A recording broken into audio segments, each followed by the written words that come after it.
Hello, hello. Welcome back to the Fortitude Fix. I hope you are well. So I am here on Instagram. Over here, I'm here on YouTube, and I'm over here on Facebook. So I'm going to kind of get a couple of things set, and we will go ahead and get started. If you are here, chat with me, tell me how you're doing. Oh, look at that. Instagram, your girl is backwards. Here we go. Hey, everyone on Instagram. Let's see what's happening here over on Facebook. Y'all, it has been a moment and a half over here to get this together. But I am finally here. I am live on actually all three platforms. I'm super excited about it. And yeah, I'm glad you all are here. Okay. All right. We're going to do a little sideways action. Okay. How are we doing over here? What's going on? No? Okay, so everyone, I've never done this before. I am over here live on a few different platforms, and apparently I am upside down. Anyways, go ahead and drop in the comments how your day is going. I don't know why this looks so strange. But hey. We're here. We're going to make this work. Okay. Let's take a look here. Does that work better? Nope. Okay. Well, thanks, sissy. You're the sweetest.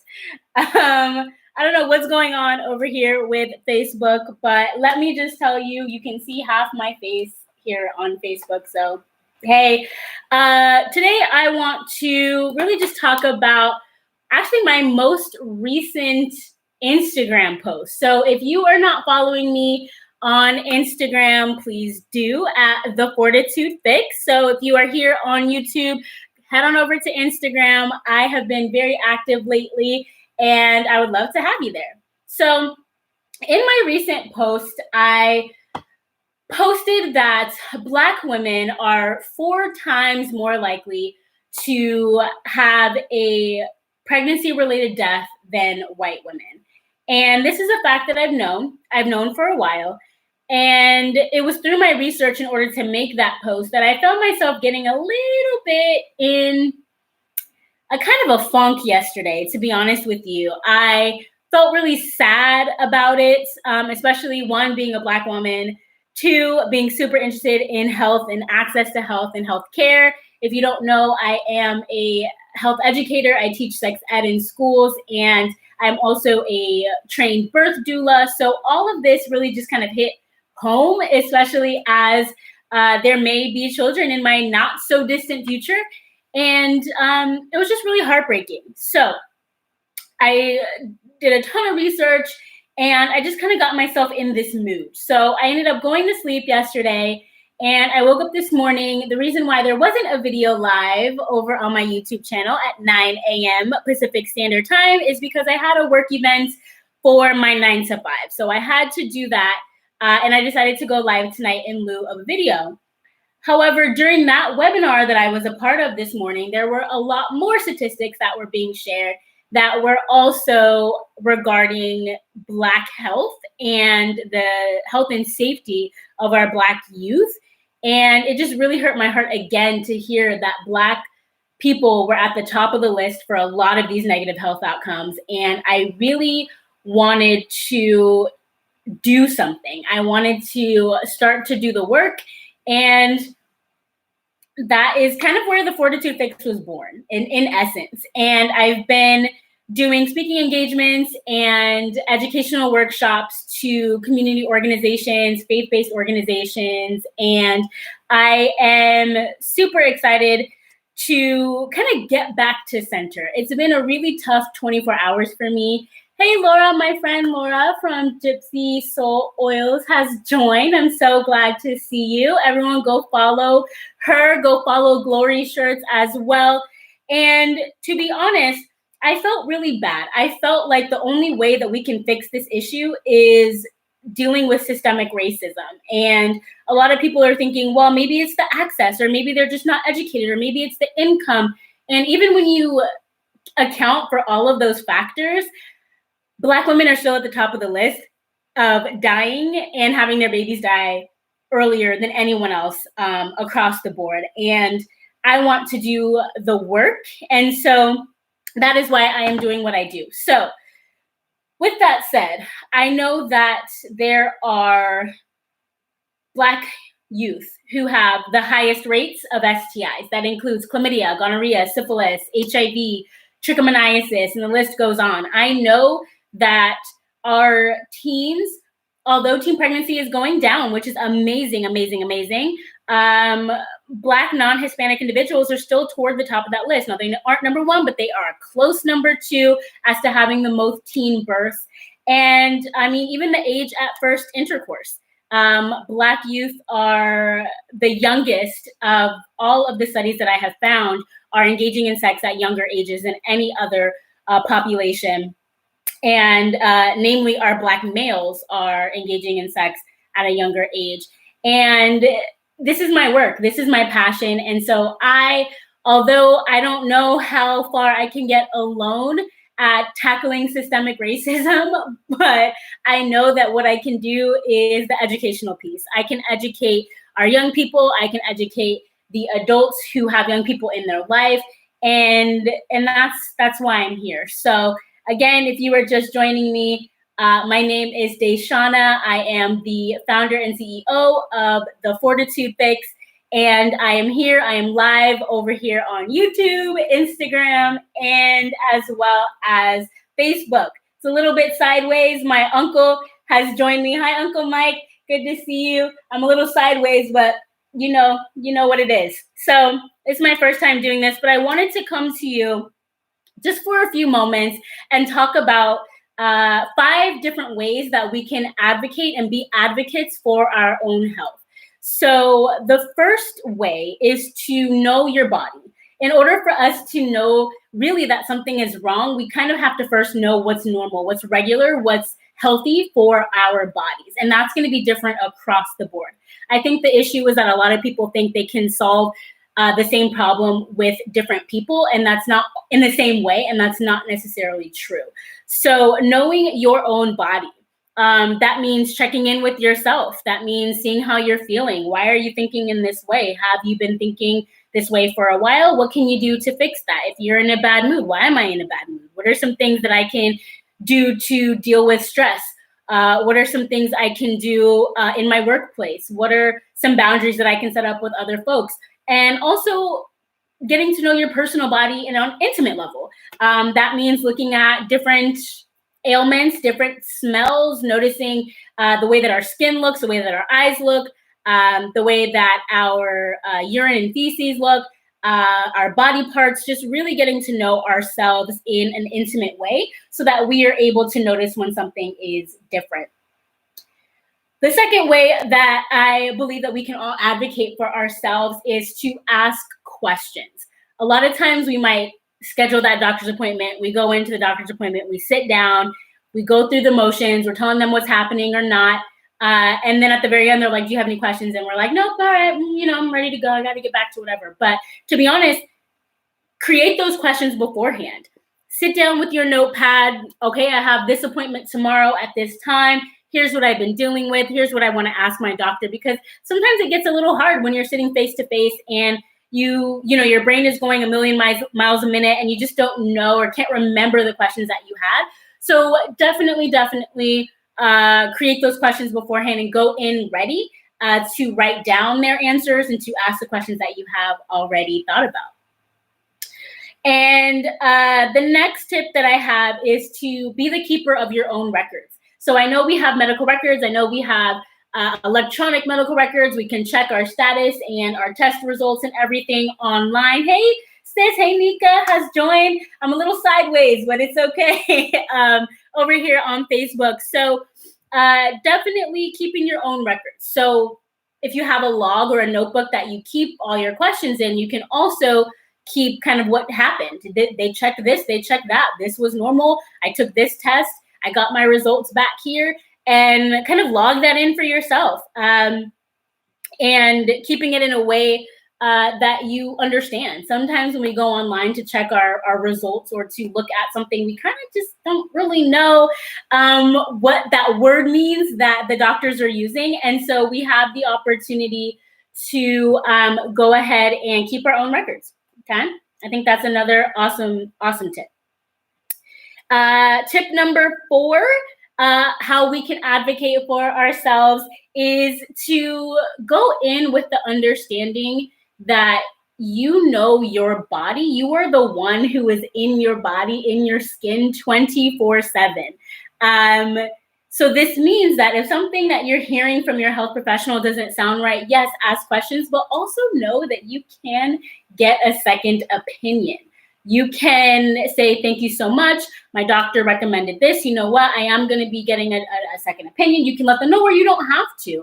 And just see what other folks are saying and make your decision that way. You don't have to do anything that you don't want to do. Yes, doctors have recommendations, but again, you also are your kind of best asset when it comes to that. Now, I'm not saying, disregard everything your doctors are telling you, but you have the ability to know that you can get a second opinion, okay? So you can ask other questions, ask another health professional, and see kind of what the consensus is, and then make up your mind based on that. You can give your consent to things, and you can not give your consent to things, and really just kind of taking charge of our own health, I think, is super important.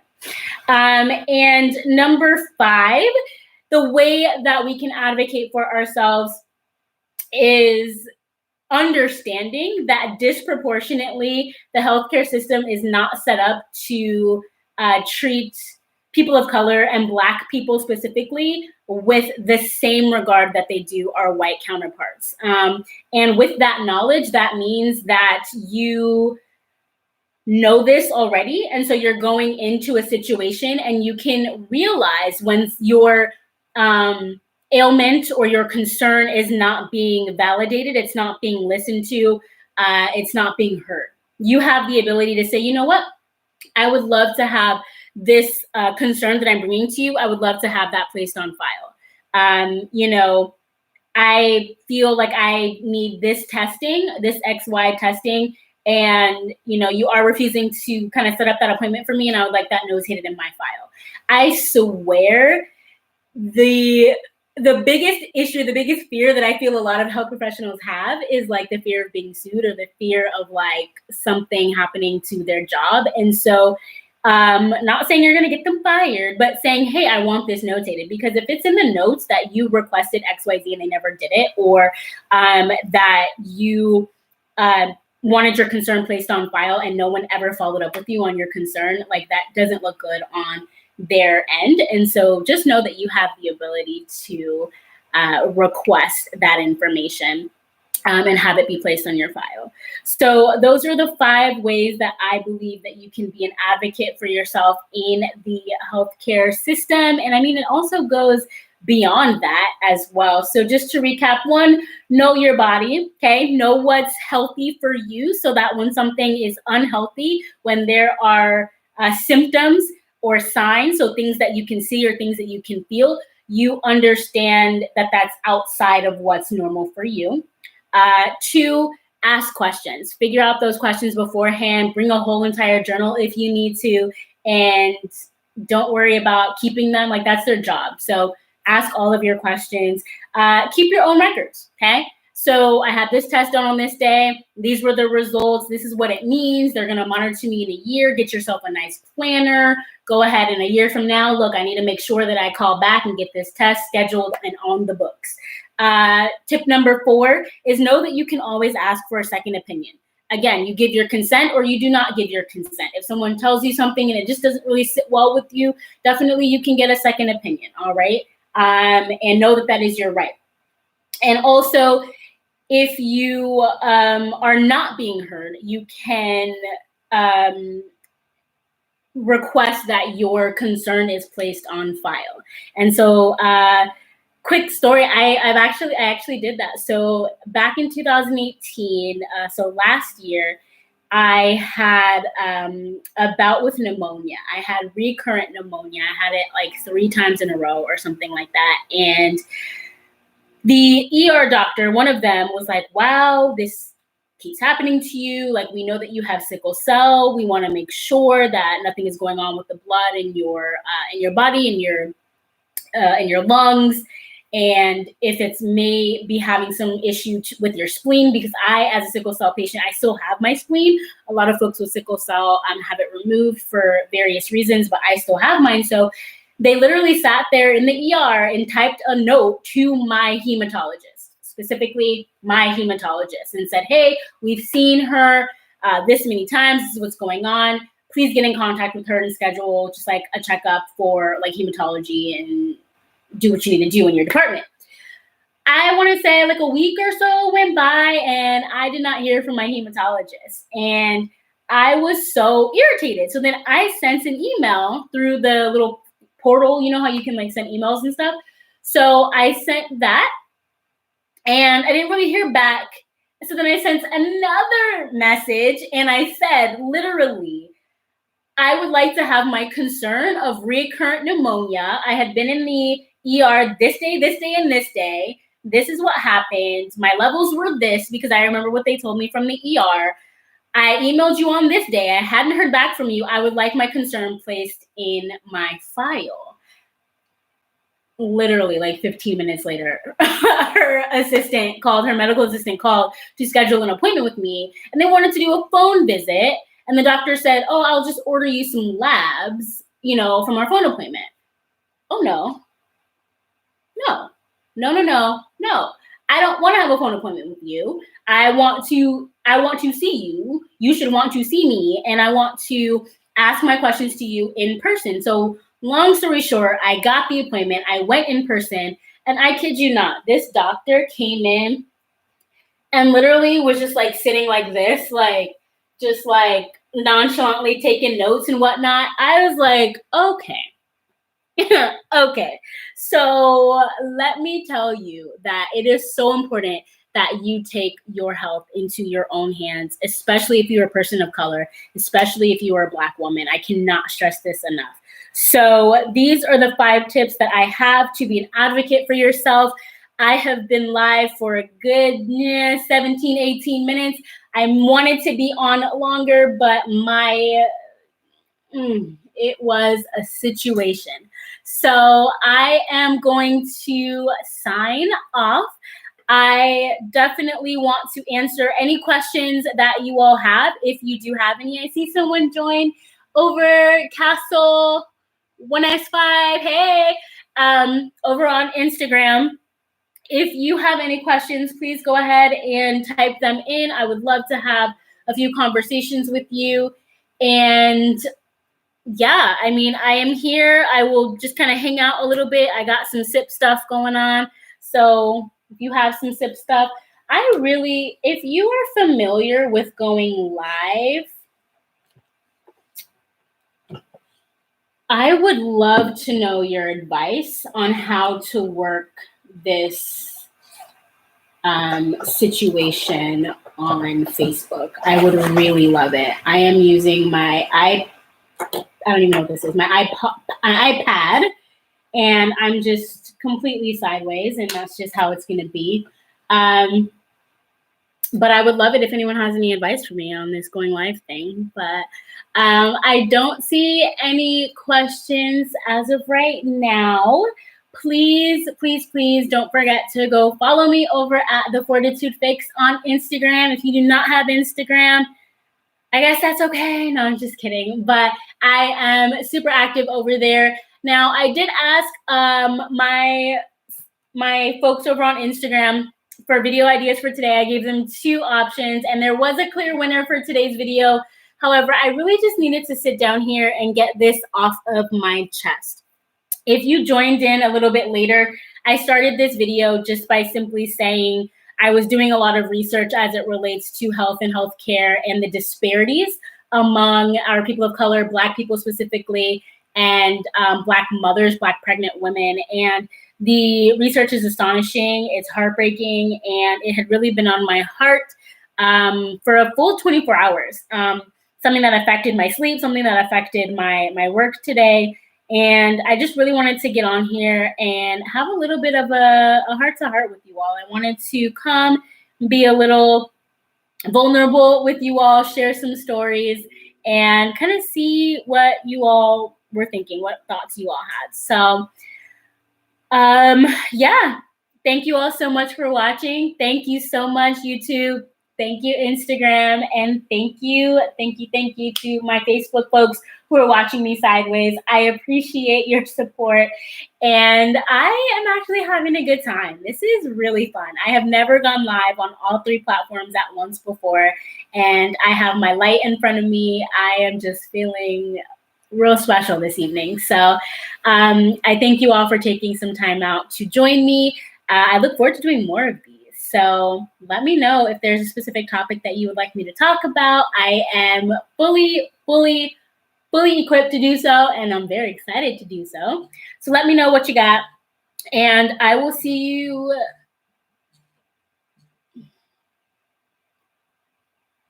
I don't know what happened. I'm so sorry. I will see you all next week, Thursday, 9 a.m. I post videos on my YouTube channel at TheFortitudeFix. I am active multiple times on Instagram at TheFortitudeFix and as well on Facebook. So thank you all so much for watching. And remember, I always say this, fill your cup. You are worth it. So I will say bye over here to my folks over here on Facebook. I will say bye over here to my folks on YouTube. And I